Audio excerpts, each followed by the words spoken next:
Assalamualaikum.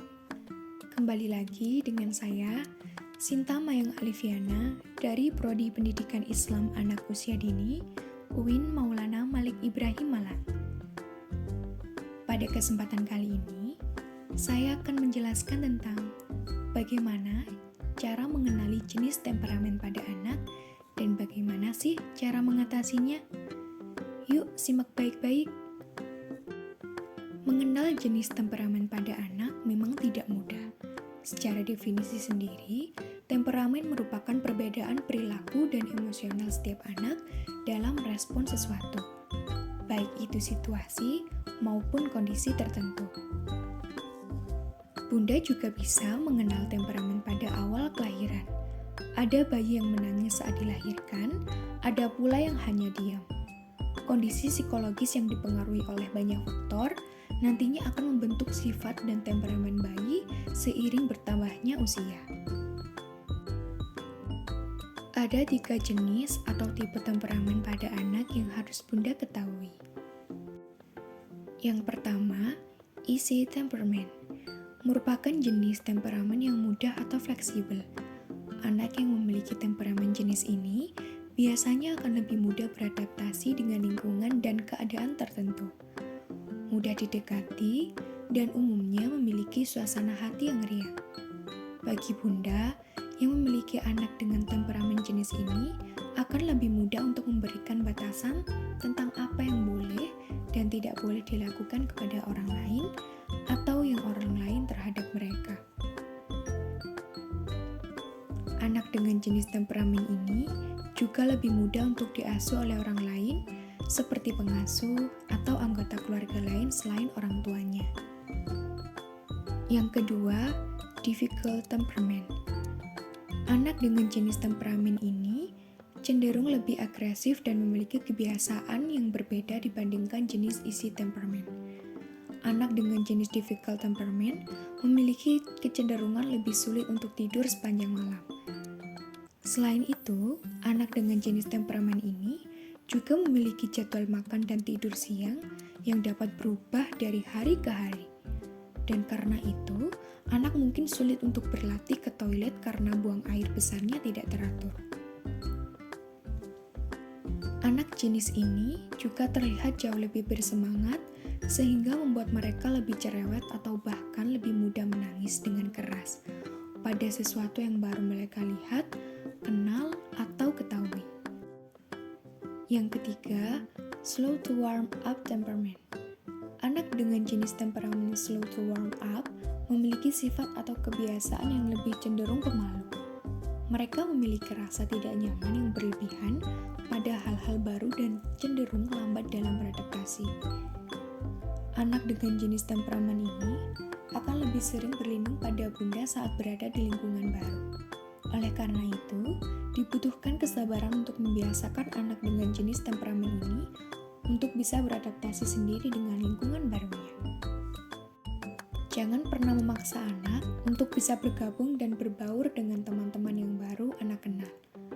Karena nantinya anak akan cenderung melawan dengan rasa malu dan tidak percaya diri.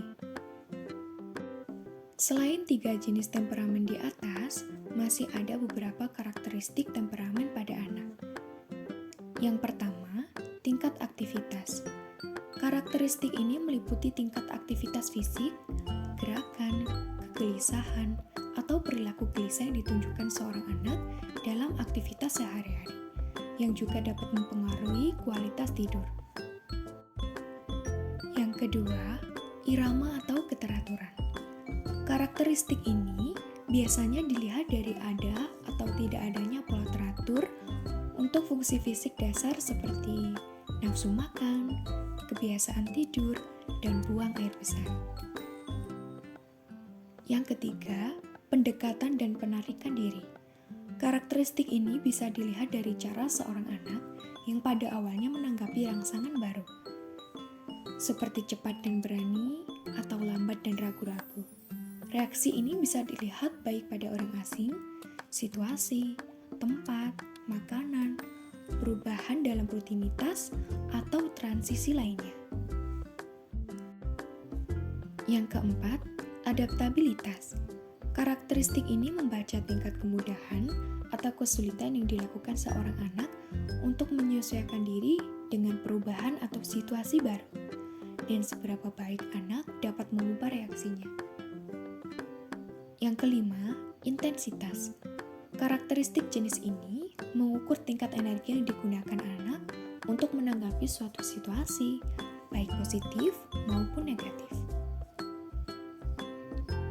Yang keenam, suasana hati. Karakteristik jenis ini bisa dilihat dari perubahan suasana hati, baik positif atau negatif. Bisa juga dipantau dari tingkat emosi yang keluar pada sesuatu yang tidak menyenangkan dalam kata-kata dan perilaku anak. Dan yang terakhir, rentang perhatian. Karakteristik ini bisa dilihat dari tingkat kemampuan untuk berkonsentrasi anak atau kemampuan dalam bertahan dengan tugas yang diberikan dengan atau tanpa gangguan. Selanjutnya, bagaimana sih cara mengatasi temperamen pada bayi? Yang pertama, jangan memaksa anak menjadi sesuatu yang bukan dirinya. Jika Bunda mendapati anak yang tidak merasa nyaman pada suasana atau lingkungan baru, jangan mencoba memaksanya agar bergaul dan bermain dengan teman-teman di lingkungan yang dia belum merasa nyaman. Jika Bunda memaksa, maka kemungkinan tidak akan berhasil. Alhasil, anak akan merasa frustasi dan merasa tidak nyaman juga pada Bunda. Yang kedua, jangan menyerah untuk memotivasi. Bunda jangan pernah menyerah untuk memotivasi anak untuk mencoba sesuatu yang Bunda anggap benar dan baik untuk anak. Seperti misalnya memberikan makanan sehat, namun anak tidak suka, Bunda bisa terus mencoba merayu dan memotivasinya. Dan yang terakhir, jangan membandingkan anak Bunda dengan siapapun. Cobalah untuk tidak membandingkan anak dengan siapapun saat anak tidak melakukan apapun yang Bunda minta. Terkadang nih, Bunda mungkin berniat baik dengan cara memotivasi, namun hindarilah cara memotivasi dengan membandingkannya dengan siapapun. Cukup sekian yang dapat saya sampaikan, semoga bermanfaat. See you. Wassalamualaikum warahmatullahi wabarakatuh.